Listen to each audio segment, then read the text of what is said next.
Okay, now you're hiking to a waterfall. I think we can finally hear it. So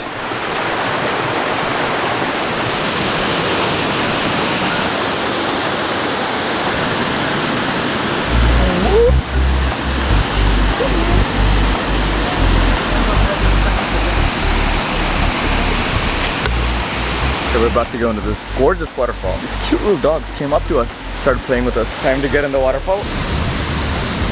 Oh man.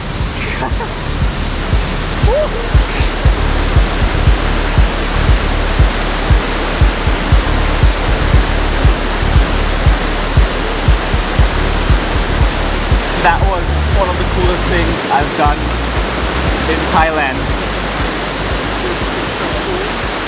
Not gonna lie, this waterfall part was a lot more fun than I expected it to be. All of a sudden we see a lot of buffalo on the steppes where they cultivate rice, I'm guessing.